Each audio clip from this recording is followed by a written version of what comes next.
Hey guys, welcome to a new episode of Darth Tyrax Presents. I'm Darth Tyrax, and something a little different this week. It's not a book or a movie.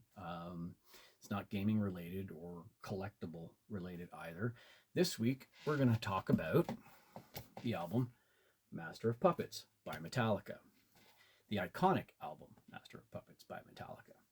Now, this album was put out back in 1986, March, I believe, and it quickly became the thrash album of the era. In fact, it's still considered one of the best, if still not the best, thrash album ever put out. It has some competition there with Rain and Blood and Rust in Peace by Megadeth. There's a couple other albums kicking around, but most people will gear towards this album as, if you want to know thrash, this is the album to listen to. Now, the album itself had a number of themes, largely about loss of control, loss of identity, and there's some other themes too, like anti-war and things like other people controlling what you're doing or how you're living, especially things like drugs and authority figures. Now, this album clocks in, I think, just under an hour. Only has 8 tracks on it. I think it's 8. Let me double check. Yeah, it just has the 8 tracks on it, but it has a couple of fairly long tracks on it.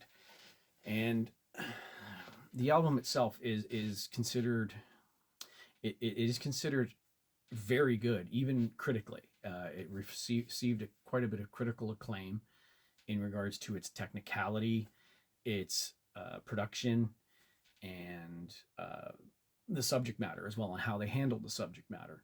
And this really is what kind of put Metallica on the map. Now, they'd already been a sort of known quantity in regards to Kill 'Em All and Ride the Lightning, but it's like this album was the culmination of the lessons they learned in those 2 albums.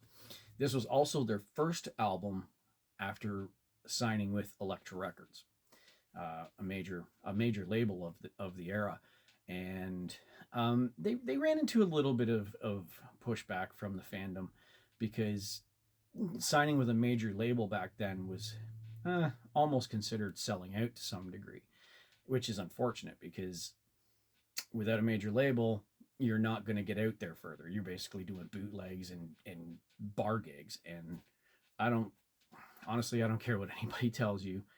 You don't get into music for the music. You get into music because you love music, obviously. But most people don't go out there and do gigs and try to tour and such because of the music. They're going out there because they want some of the fame, they want some of the wealth, they want men and or women, as the case may be. Like, you're looking for recognition. If it was just about the music, people would just write music and be on YouTube and well, these days on YouTube, and that'd be the end of it. But anybody who goes out, creates a band, starts recording albums, at that point, it's not necessarily about the music, it's about recognition. And that's my opinion. Now, if you disagree, you're welcome to say so in the comments, but that's my opinion. It's been my opinion for a while. Now, some of the tracks on here are very well known. Battery, the opening track, has an acoustic little intro, but then it really hits you right in the mouth. And it was kind of about the era of the day where in California, Southern California anyway, or different parts of California, I guess, it was thrash versus glam, or what we now call hair metal. Now, through the mid to late 80s, hair metal really kind of dominated over the thrash scene. But the thrash scene still found success because of people like myself and some of my friends. It was our preference. We didn't like the makeup, not as much anyway, because like I like Motley Crue. I do like some Poison tracks and some other tracks, but they just didn't have the same, I don't know if gravitas is the right word, but that kind of oomph or drive behind it, you know? Thrash is just in your face, 100 miles an hour, and largely that appeals to teenage young teenage boys and men, because we got a lot of energy and some of us a lot of anger, and it's a way to express that anger. And um, it was just the glam and hair metal was your party music. The thrash was work out your issues music, by and large. But um, it was just the speed, the skill needed to play some of these tracks was just off the charts. And Battery was kind of a representation of thrash defending itself and standing up in the face of glam, saying, "No, we're not going to do that. We are our own thing." And they very much became their own thing, because other bands like Testament and Slayer and Exodus and Creator, a lot of these other bands came out of that era. They may not have reached the heights, oh, and Megadeth, of course, but they may not have reached the heights of Metallica, but they found a lot of success with the blueprint really laid by Master of Puppets. Um, that all said, like I said, Battery was the opening track. The title track, Master of Puppets, was largely about the loss of control and how things outside of your control were controlling you. Largely drugs, for example. Disposable Heroes, excellent song, all about basically about anti-war and sending kids off to war, and things like that. And then you had Welcome Home Sanitarium, which was kind of like mental health or the feeling of loss and having no direction, or to some degrees just being put down, and mental abuse and mental health to a lot of things, especially when you listen to the lyrics. You can feel that feeling of desperation or despair, or not loss. I can't think of the word, but the tracks across this album are just, each one of them just hits a different nerve in some ways. And it's just a very enjoyable album in general. Now, you'll notice the artwork. Let's see, hopefully I don't get too much glare there. It looks like a graveyard, but if you look closer, you see puppet strings to hands in the sky, and there's a helmet on one of the crosses there. The album art pretty much represents everything shown in the lyrics of the different tracks. You have the anti-war, you have the puppetry, if you will, of things outside of you moving you one way or another. And it was actually a really interesting look. While other metal albums went pretty basic, with some spikes or some hammers, or like a Viking warrior or what have you. This was kind of a step aside in a way.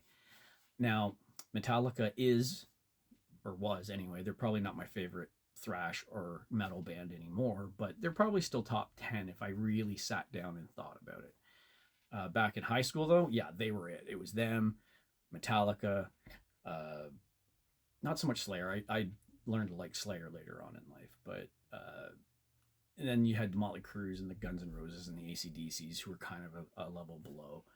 But yeah, in high school, this was my thing. The funny thing is, though, as much as this is considered iconic and the thrash album and critically acclaimed and looked at as one of the best examples of metal in history, it's not my favorite Metallica album. My favorite Metallica album actually is And Justice for All, the follow-up. I don't know if it's just the I don't know. I just preferred And Justice for All for whatever reason. It had some hard-hitting tracks like Dyer's Eve. The opening Blackened was a really good tune. The melancholy and kind of despair in a song called One. And I don't know how to explain it. It's just I listen to the two and I gravitate towards And Justice for All every time, even though Puppets is considered their masterpiece.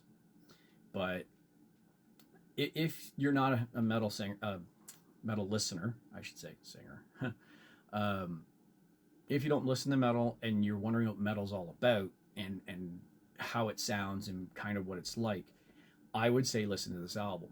There are a few other albums I would recommend, and if anyone's interested, ask in the comments, and I'll pass those along. But by and large, yeah, this is probably the first album I will almost always tell people, oh, you want to hear what metal sounds like? This is what you need to listen to. And being Metallica being who they are, they've been really the top of the heap for, geez, almost 40 years now.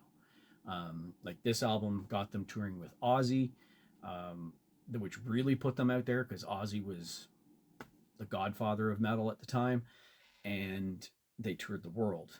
Now, unfortunately, while on tour for this album, I don't know if they were with Ozzy at the time or not, they suffered a catastrophic bus accident and they lost their bassist, Cliff Burton. He was a huge loss because he was a massive contributor to the songwriting process and, almost like the aura of the band. And it hit them pretty hard.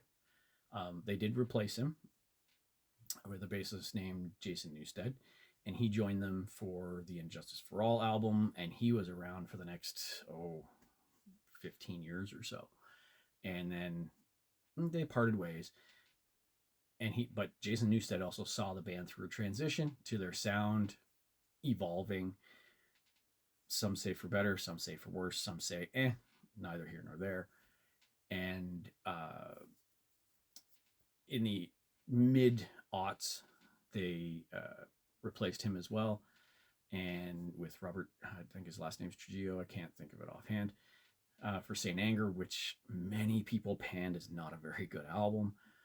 It suffered from, I think, overproduction and a little too much experimentation, but definitely the tour for this album, Master of Puppets, and the loss of Cliff Burton drastically changed the direction of the band. It pretty much put all the songwriting on James Hetfield and Les Ulrich, and the darkness of Injustice for All was them sort of working through the loss of Cliff, but after that into the Black Album, which was their biggest commercial success by far. It's not even close. And that's another album where people basically declared them sellouts because they started making music videos, and the speed, if you will, was lessened, and they went with a more basic, I'd almost say melodic sound for a lot of the songs, and a lot of fans were turned off by that. I don't know what to tell you. Black Album for me is probably third behind Injustice, and then Puppets, and then the Black Album. Black Album is when I saw them on tour. It was fabulous. And that was another album with some dark themes to it, and I think they were still working through a lot of things. But this album for sure is what made them who they are. Like, people who listen to thrash knew about Kill 'Em All and Ride the Lightning, but Master of Puppets hit, and that was it. That was their moment. That was their Magnus Opus. That was their moment to be all and end all, if you will. So, again, Master of Puppets, awesome album, the album for metal. And my thoughts on the album is, again, it's fabulous. You can't really find another album that's better, in my opinion, critically or technically. Now, some are better, but it's the whole package of lyrics, technical, production, and quality of the songs. I would say there's almost no albums that can beat this across the board. Some may be better technically, some may have some better lyrics and whatnot, but it's the whole package that makes this album what it is. So if you haven't listened to it, I really suggest you give it a shot. If you're not a metalhead, I get it. No need to subject yourself to something you're not going to like, but I would still recommend giving it a shot. Even a few of the tracks, if you want a specific track because you don't like the really heavy speed stuff, ask, and I'll ask in the comments, and I'll even suggest this track or that track, and you can kind of get a feel from there if you want to continue. But I'll leave it there, and we'll wrap up. This has been Darth Tyrax Presents. I'm Darth Tyrax. And guys, cheers.